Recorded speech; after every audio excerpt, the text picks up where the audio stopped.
the Batmobile. Let's go.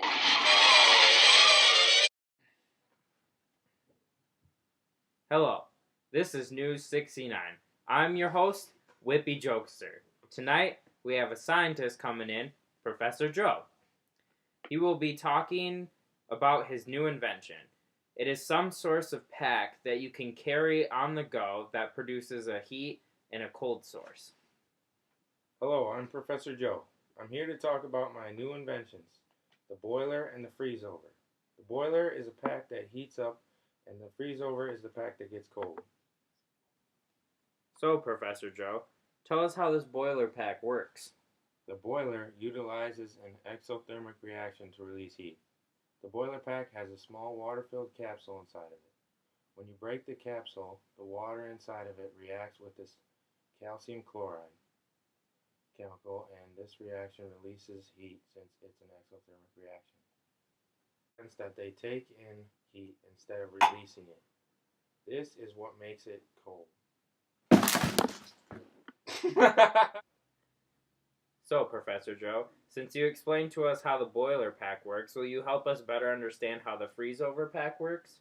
The freeze-over works in a very similar way to the boiler. The only difference is that instead of the water reacting with CaCl2, it reacts with KNO3, a type of salt, and it's endothermic instead of exothermic. Endothermic reactions vary from exothermic in the same way, the sense that they take in heat instead of releasing it. This is what makes it cold. So, Professor Joe, do you happen to have your inventions on you? Yes, I do. I brought samples of each. This one's the boiler, and this one's the freeze-over. The boiler is red because it's the one that produces heat, and the freeze-over is blue because it's the one that gets cold. The boiler has a small water capsule in it that when you break it, the water reacts with the CaCl2 and produces heat. The freeze-over works in a similar way, only it uses KNO3 instead of CaCl2. So, Professor Joe, do you have some sort of diagram that can help us better understand on how the boiler and the freeze-over is actually working? Yes, here it is. This is an exothermic diagram. It's a diagram for the boiler pack. It starts off with CaCl2, and once you break the water capsule, it activates the reaction, and then this is all the heat that's being released. Delta H represents the heat that's being released in the reaction right here. And then this is the activation energy, the energy required to start the reaction, and it's water. The water in this case is the activation energy. When you break the capsule, it starts the reaction, releases all this heat, and then you're left off with Ca and Cl2. Now that you've explained the boiler, can you help us better understand how the freeze-over works? This is the endothermic diagram, or the cold pack.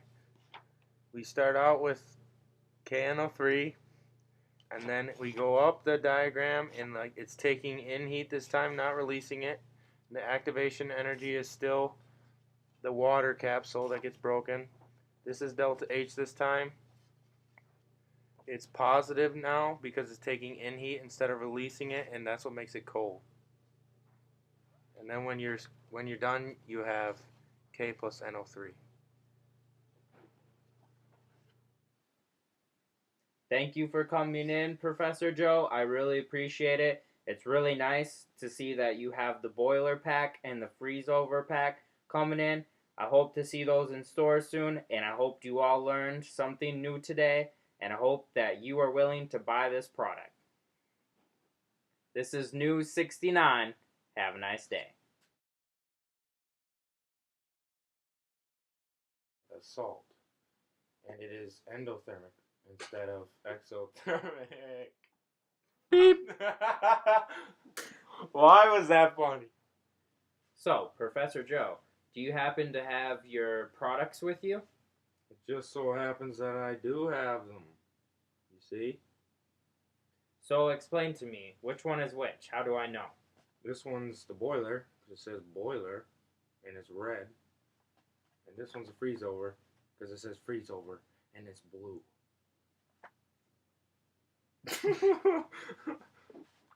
The sense that they take in heat instead of releasing it. This is what makes it cold.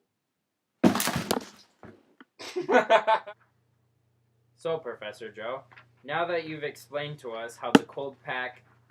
Cold pack!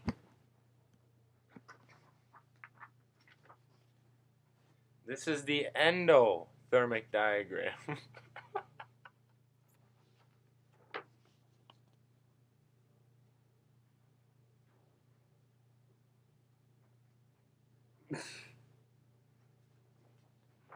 I couldn't read exothermic.